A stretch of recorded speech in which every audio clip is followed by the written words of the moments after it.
ರಾಜ್ಯದ ಮುಖ್ಯಮಂತ್ರಿಗಳಾದ ಸಿದ್ದರಾಮಯ್ಯ ಅವರ ಪುತ್ರ ಹಾಗೂ ವಿಧಾನ ಪರಿಷತ್ ಸದಸ್ಯರು ಹಾಗೂ ಕುರುಬ ಸಮುದಾಯದ ಮುಖಂಡರಾದ ಡಾಕ್ಟರ್ ಯತೀಂದ್ರ ಸಿದ್ದರಾಮಯ್ಯ ಅವರ ಹುಟ್ಟುಹಬ್ಬದ ಪ್ರಯುಕ್ತ ಪಟ್ಟಣದ ಸಾರ್ವಜನಿಕ ಆಸ್ಪತ್ರೆಯ ರೋಗಿಗಳಿಗೆ ಹಣ್ಣು ಹಂಪಲು ವಿತರಣೆ ಮಾಡಲಾಯಿತು.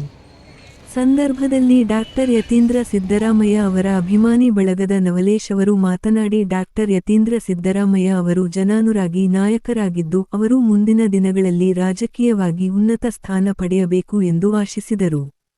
ಇದಕ್ಕೂ ಮುನ್ನ ಯತೀಂದ್ರ ಸಿದ್ದರಾಮಯ್ಯ ಅಭಿಮಾನಿ ಬಳಗ ಹಾಗೂ ತಾಲ್ಲೂಕು ಕುರುಬ ಸಮುದಾಯದ ಮುಖಂಡರು ತಾಲೂಕಿನ ಕೆಂಗಲ ಆಂಜನೇಯ ಸ್ವಾಮಿ ದೇವಸ್ಥಾನದಲ್ಲಿ ಡಾಕ್ಟರ್ ಯತೀಂದ್ರ ಸಿದ್ದರಾಮಯ್ಯ ಅವರ ಹೆಸರಿನಲ್ಲಿ ವಿಶೇಷ ಪೂಜೆ ಸಲ್ಲಿಸಿದರು. ಸಂದರ್ಭದಲ್ಲಿ ಮಠನ್ ನಾಗೇಂದ್ರ, ಪೌಳಿದೊಡ್ಡಿ ರಾಜೇಶ್, ಮಂಗಳವಾರಪೇಟೆ ರಾಘವೇಂದ್ರ, ರಾಮಕೃಷ್ಣಪ್ಪ, ಹನಿಯೂರು ರವಿ ಕುಮಾರ, ಅಪ್ಪಾಸ್ವಾಮಿ, ಹುಚ್ಚಯ್ಯನದೊಡ್ಡಿ ಕುಮಾರ್, ನಾಗೇಂದ್ರ, ಶಿವು, ಮಾದೇಶ, ಅಮ್ಮಳ್ಳಿದೊಡ್ಡಿ ಶಿಕ್ಷಕ ನಾಗೇಂದ್ರ, ರವಿ, ಹೋಟೆಲ್ ಮನು ವಂದಾರಗುಪ್ಪೆ ಸುರೇಶ್ ಇತರರು ಇದ್ದರು.